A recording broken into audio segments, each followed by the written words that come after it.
இந்த மாதிரி மட்டும் செஞ்சு பாருங்க, டேஸ்ட் சும்மா அடிப்பொலியா இருக்கும். 2 நாளைக்கு முன்னாடி சிறுமலையிலேருந்து வாங்கிட்டு வந்த பலாப்பழம் பழுத்து வீடே கமகமன்னு வாசனை வர ஆரம்பிச்சிருச்சு. நானும் அவரும் அதை எப்படியாவது உரிக்கலான்னு ட்ரை பண்ணா எங்களால் முடியவே இல்லை. கடைசியில் ஈஷான் புகுந்து மம்மி நானும் உங்களுக்கு ஹெல்ப் பண்ணுறேன்னு சொல்லி பாகுபலின்னு அவனும் அவங்க டேடியும் ஒரு வழியாக உரிச்சு எடுத்துட்டாங்க. நல்லா மஞ்சேர்னு சாப்பிட அவ்வளோ டேஸ்டா ஸ்வீட்டா இருந்ததுங்க. 100 ரூபாய்க்கு இவ்வளோ சொல்லனா ஒருத்தந்தாங்க சொல்லணும். சிறுமலை பலாப்பழம்னா பின்ன சும்மாவா, நாங்களும் சாப்பிட்டுட்டு அக்கம் பக்கத்துக்கெல்லாம் கொடுத்துட்டு மிச்சம் கொஞ்சம் சொல்ல எடுத்து வச்சிருந்தேன். அதை வச்சு இப்போ ஐஸ்கிரீம் பண்ணிடலாம். தேங்காய் பால் எடுத்து வச்சாச்சு, அரை மூடி தேங்காய் போதும்.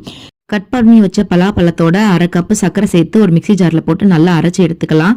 தேங்காய் பாலும் அதோட மிக்ஸ் பண்ணியிருக்கனால செம்ம டேஸ்ட்டாக இருக்கும். இப்போ ஒரு ஏர்டைட் கண்டெய்னரில் அப்படியே வந்துட்டு ஸ்ப்ரெட் பண்ணி வச்சிருங்க.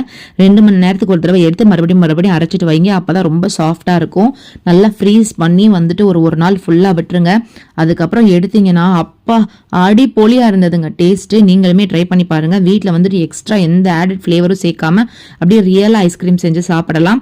கடையில் இருக்க மாதிரி க்ரீமி டெக்ஸ்டரில் வரணும்னா 2 மணி நேரத்துக்கு ஒரு தடவை மிக்சி ஜாரில் போட்டு அரைச்சிட்டு எடுங்க. ஓவர் நைட் விட்டுட்டு சாப்பிடும்பொழுது டேஸ்ட் செம்மையாக இருக்கும். நீங்களும் இந்த ரெசிபியை உங்கள் வீட்டில் கண்டிப்பாக ட்ரை பண்ணி பாருங்கள். மறக்காமல் லைக் பண்ணிடுங்க.